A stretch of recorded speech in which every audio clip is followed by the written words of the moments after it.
함께하신 우리 여러분들, 우리 모두에게 하나님 풍성한 은혜 오늘도 내려주실 줄 믿습니다. 우리 한번 좌우 옆에 계신 분들과 인사 다시 한번 우리 나눠보겠습니다. 우리 인사 나누실 때 활짝 웃는 얼굴로 옆에 그리고 앞뒤로 보시면서 여러분과 한번 인사를 나눠보세요. 이렇게 인사합니다. 오늘은 간단하게 우리는 한 가족입니다. 인사하겠습니다. 우리는 한 가족입니다. 네, 우리는 한 가족입니다. 네, 아멘. 오늘 여러분과 함께 나눌 말씀의 제목은 가족의 탄생입니다. 가족의 탄생. 오늘 또 우리 마침 또 초대 온 가족 한마당, 온 가족 한마당 함께하게 되었습니다. 올해 우리 교회 표도 보니까 뭐예요? 주님 안에 영적 가족 이렇게 시작하고 있죠. 온통 가족 얘기가 많이 나와요. 우리 5월달이 가족의 달이라 가정의 달이라 뭐 그러기도 하지만 교회 오면 뭐 가족이라는 말을 우리가 많이 사용을 하게 됩니다. 그렇죠? 자, 근데 처음 교회 오신 분들이 좀 와가지고 좀 잘 이해가 안 되는 그런 표현이 있어요. 교회에서 사용하는 표현 가운데 서로 이제 부르기를 형제님, 자매님, 이렇게 부르는 이 표현 너무나 어색하다, 너무 이상하다, 심지어는 오글거린다 이렇게 이야기하는 분들이 계십니다. 왜 우리가 형제냐? 아니면 왜 우리가 자매냐? 그렇죠. 피 한 방울 안 섞인 남인데 왜 형제라고 그러고 또 자매라고 부르는가? 자, 이것이 너무 이해가 안 된다. 처음에 이렇게 이야기하는 분들이 많이 계셔요. 자, 근데 우리가 뭐 좀 약간 오글거리기는 해도 그럼에도 불구하고 우리가 서로를 형제로 또 자매로 이렇게 불러야 할 이유가 있습니다.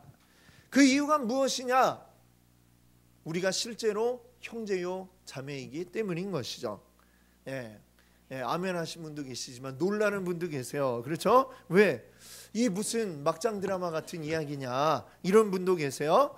자, 막장 드라마에 자주 나오는 설정이 있어요. 그렇죠? 어떤 남녀가 서로 사랑을 하게 됐어요. 사랑해서 이제 찾아가서 우리 결혼할래요 딱 이 얘기했더니 집에서 안 된다, 계속 안 된다고 반대를 해요. 도대체 왜 안 됩니까 했더니 그 막장 드라마에서 뭐라고 그래요? 너희는 사실 남매다 이렇게 얘기를 하잖아요. 그렇죠? 그런 드라마들이 있습니다. 우리 서로 남인 줄 알았는데 우리가 형제요 자매라고 남매라고 이런 이야기를 하니까 충격에 빠지신 분도 있을 수 있습니다. 자, 우리가 이렇게 남매요 또는 형제요 자매가 되어서 한 가족일 수밖에 없는 중요한 이유가 있습니다. 그 중요한 이유 또 말씀드리면 놀라실 수도 있는데 그건 뭐냐? 사실 우리 아버지가 한 분이다라는 이야기죠. 그렇죠?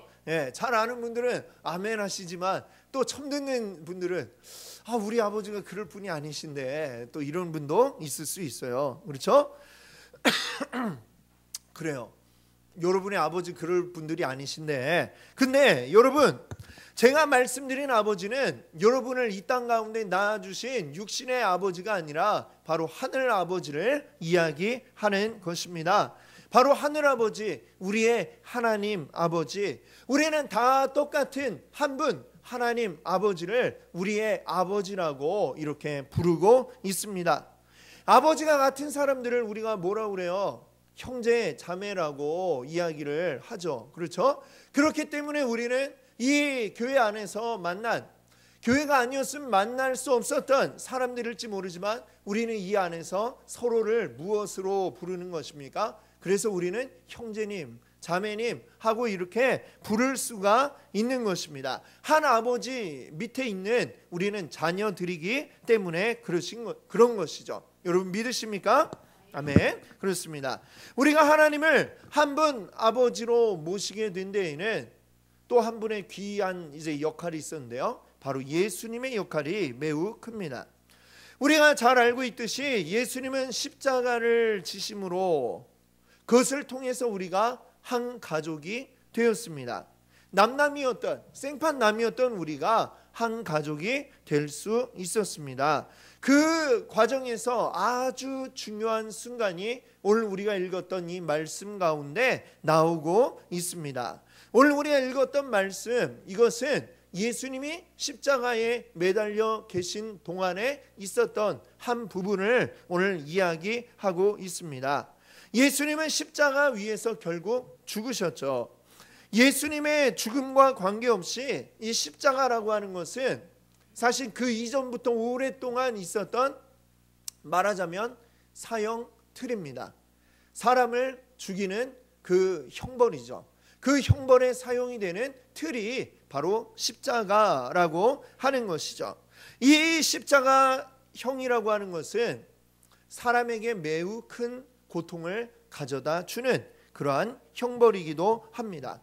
죽어도 그냥 순식간에 죽는 그런 죽음이 아니라 매우 고통스럽게 오랫동안 그 고통을 겪으면서 죽도록 만들어진, 그것을 위해서 고안된 사형틀이 바로 십자가라고 하는 것이었죠.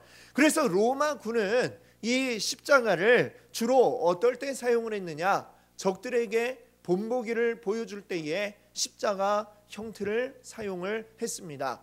오랫동안 항복하지 않고 계속해서 맞서는 적들, 그 적들에게 겁을 주기 위해 사로잡은 포로들을 높은 언덕으로 끌고 올라가서 그 언덕, 저 멀리에 있는 적들도 볼 수 있는 곳 언덕 위에다가 십자가를 높게 세우고 붙잡힌 포로들을 거기에 매다는 것이죠. 그러면 적들이 그 모습을 고스란히 쳐다보겠죠.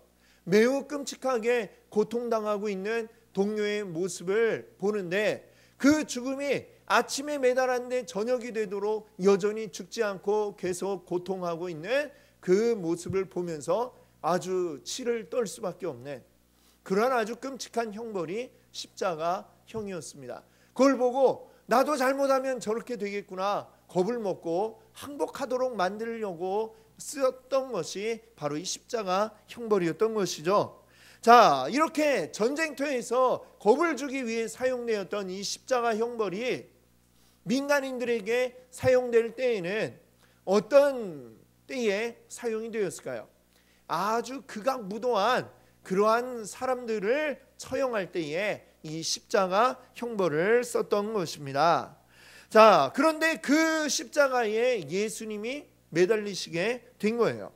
그것도 어떤 극악무도한 죄를 지은 적이 없는, 아무런 죄가 없는 로마 이 총독마저도 인정하였던, 이 사람은 죄가 없는데 왜 십자가에 못 박아야 되느냐 고민하였던 바로 그 예수님이, 그러나 마침내 십자가에서 죽게 되셨습니다. 그러면 이 예수님이 십자가에서 죽으신 이유가 무엇일까요?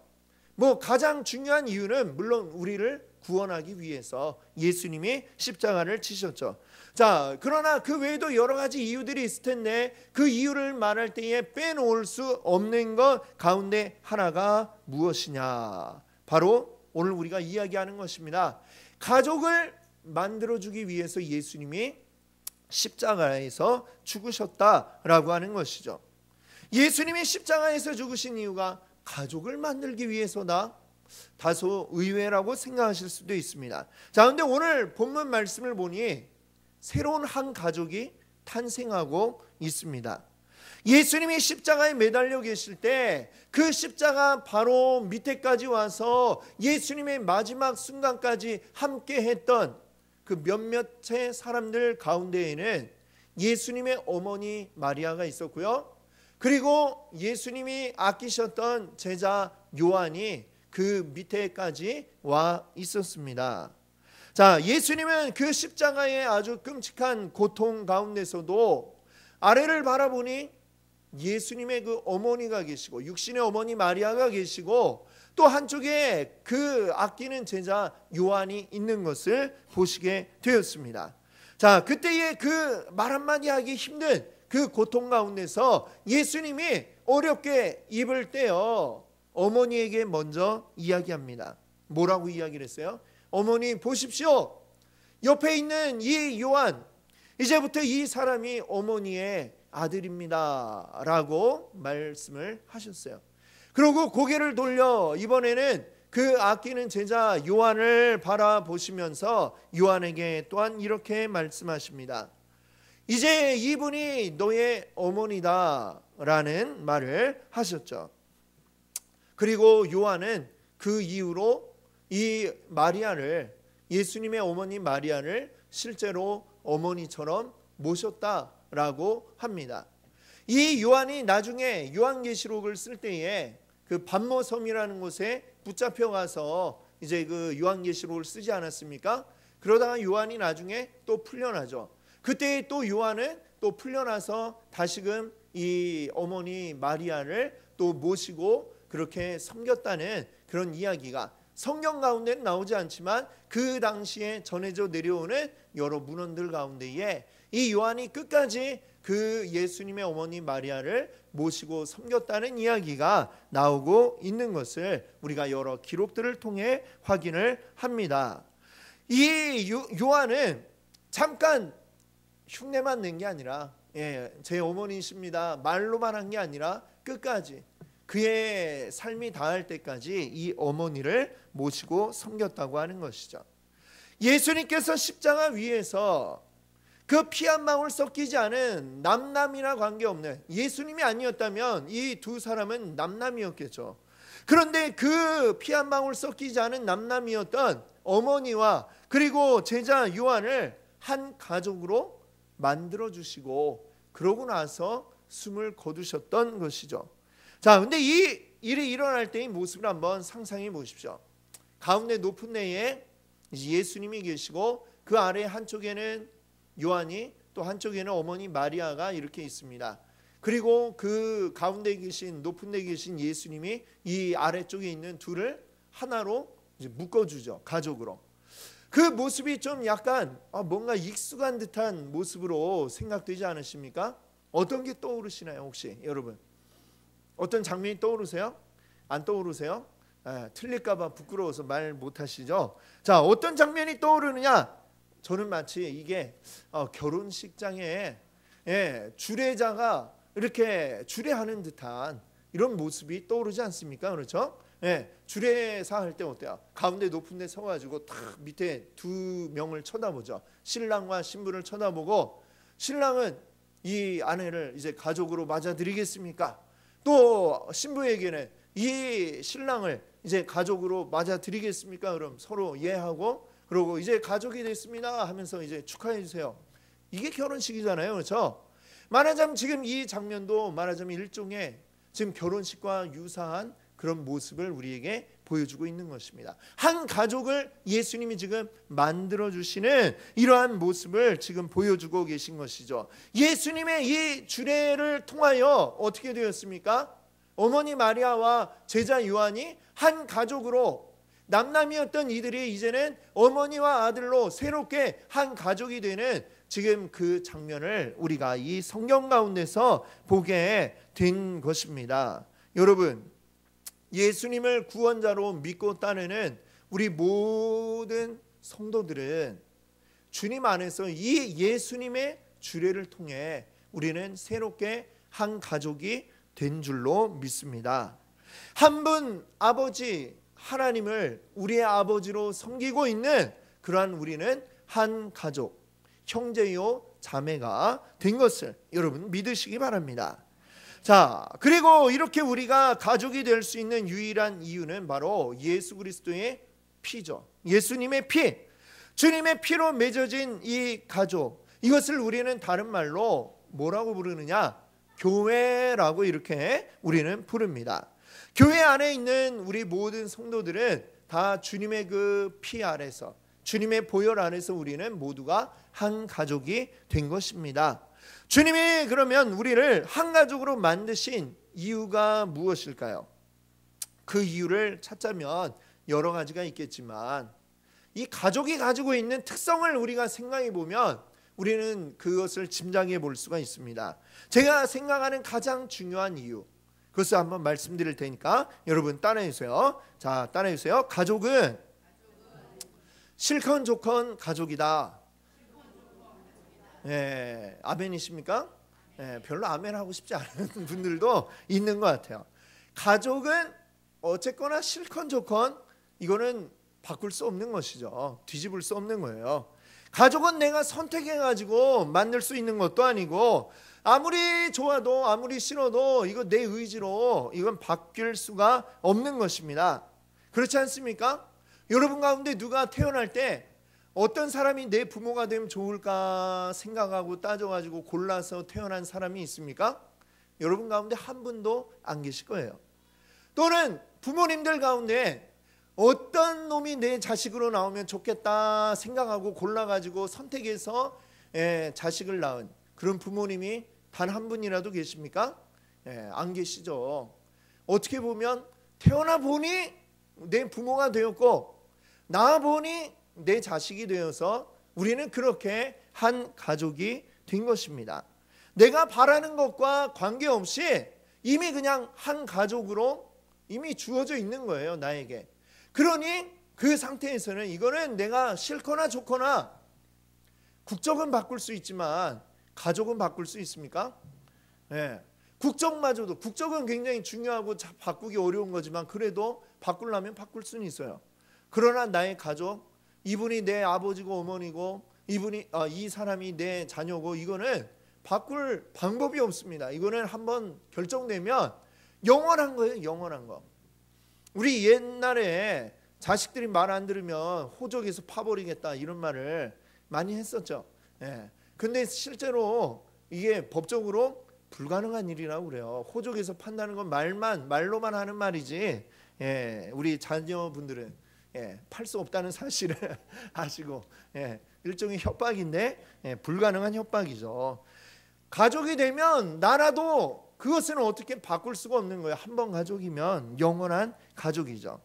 그래서 내 가족이면 어쩔 수 없어요. 이게 내 마음에 들든지 안 들든지 끝까지 함께 가는 것이고 내칠 수도 없고 결국 내 가족이 내 마음에 안 들면 내 마음에 들도록 바꿔야지 별 수가 있습니까?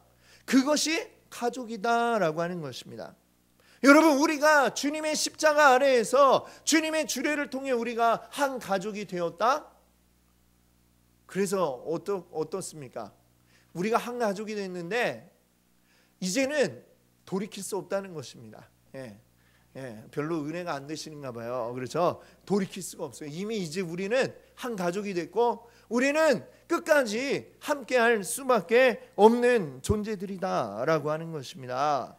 우리 교회 안에 내 마음에 안 드는 사람이 있다라고 해서 당신은 내 가족이 아니요라고 부인할 수 없다는 것이죠.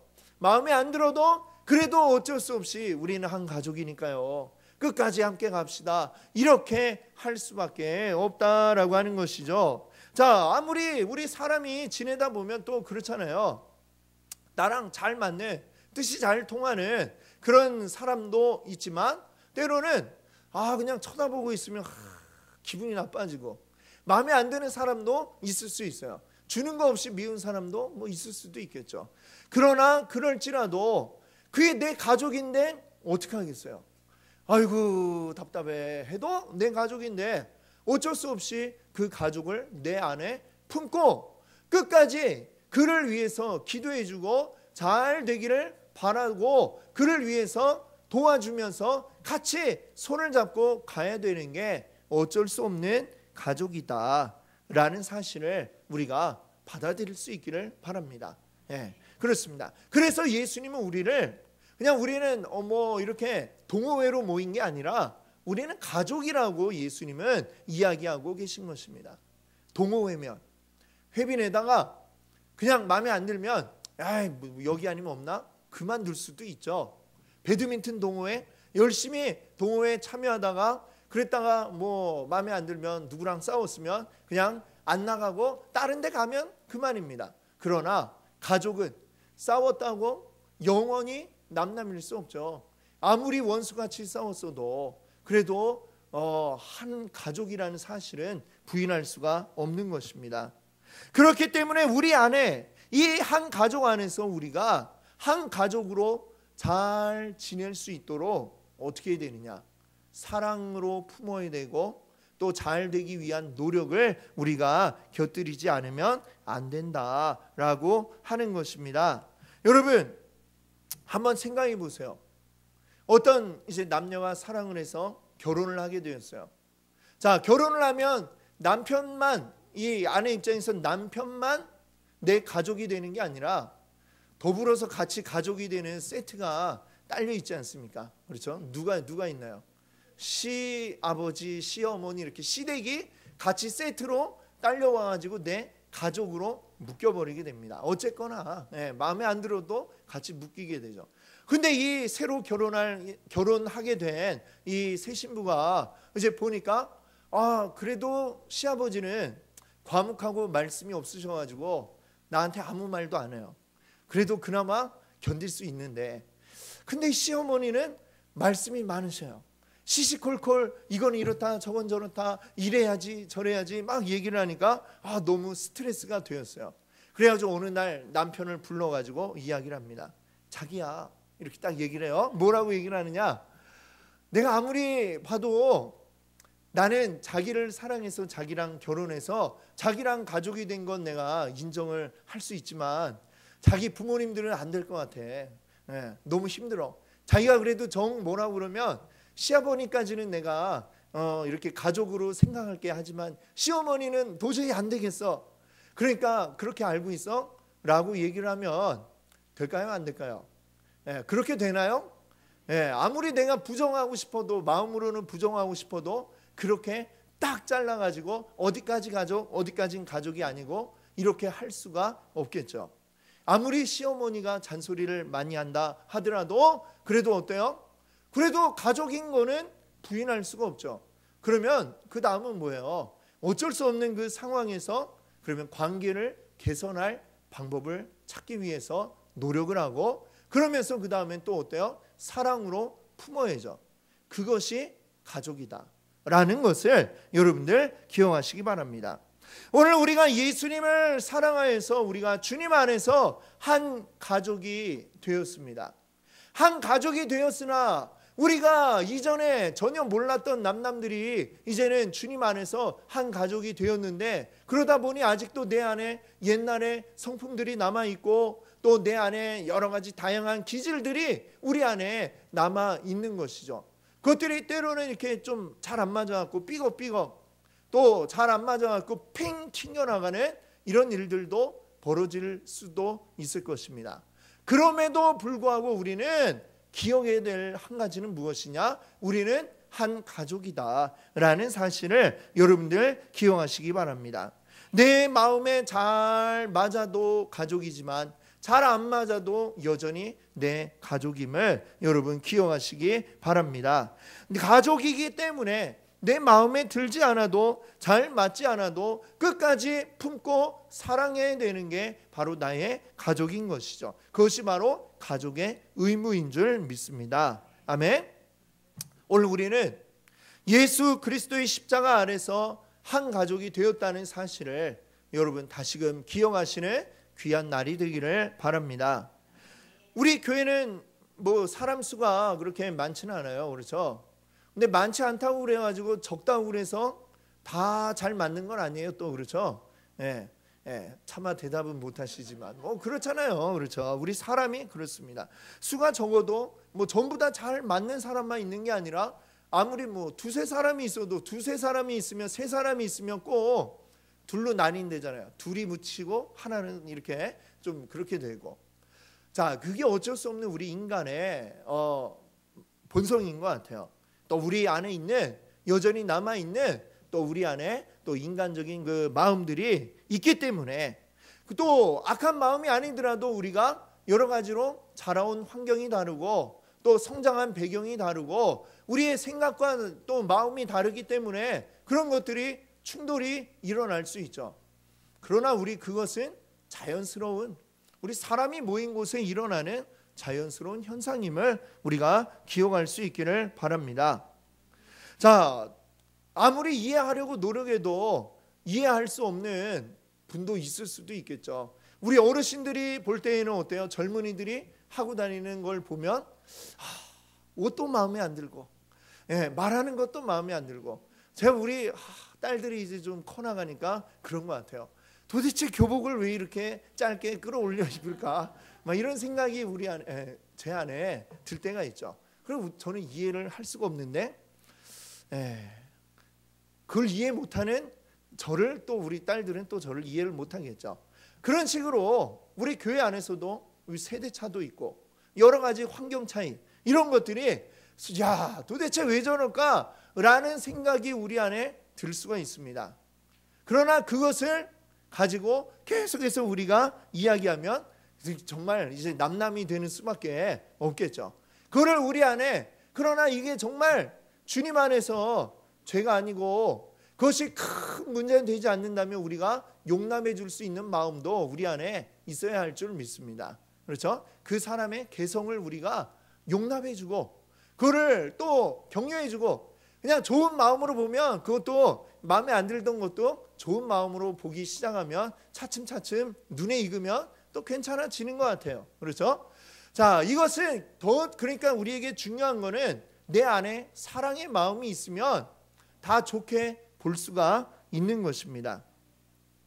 나랑 안 맞으니까 아예 그냥 제껴버리자라는 생각이 아니라 그래도 내 가족이니까 내가 사랑으로 품어야지라는 생각을 하게 되면 조금씩 우리의 마음이 열리고 정말로 진짜 주님 안에서 한 가족이구나라는 것을 느끼게 되는 그것을 경험하는 그 시간이 우리에게 오게 될 줄로 믿습니다. 그래서 우리에게 필요한 게 뭐냐? 바로 결단과 노력인 것이죠. 내 가족이야 이걸 받아들이는 결단 그리고 사랑으로 품는 이러한 노력 결단과 노력이 우리에게 필요한 줄 믿습니다. 결단과 노력을 통해서 우리 연수초대교회 우리 모든 성도님들은 한 가족으로 그렇게 바뀌어질 줄로 믿습니다. 결단하고 노력하지 않으면 우리 그런 막 이렇게 뿔뿔이 자기 마음대로 이렇게 좀 갈라진 이런 가정을 우리 뭐라고 부르죠? 콩가루 집안이라고 이렇게 얘기를 하잖아요. 그렇죠? 우리 연수 초대 교회가 한 가족인데 콩가루 가족이 되면 안 되겠죠. 콩가루처럼 뿔뿔이 흩어지는 가족이 아니라 단단하게 하나로 뭉쳐서 한 몸이 되는 그런 아름다운 가족이 되기를 바랍니다. 아멘. 그런 의미에서 우리 좌우 옆에 분들을 보시면서 우리 한 번 더 인사하겠습니다. 이렇게 인사할게요. 당신은 나의 가족입니다. 사랑합니다. 인사하겠습니다. 당신은 나의 가족입니다. 사랑합니다.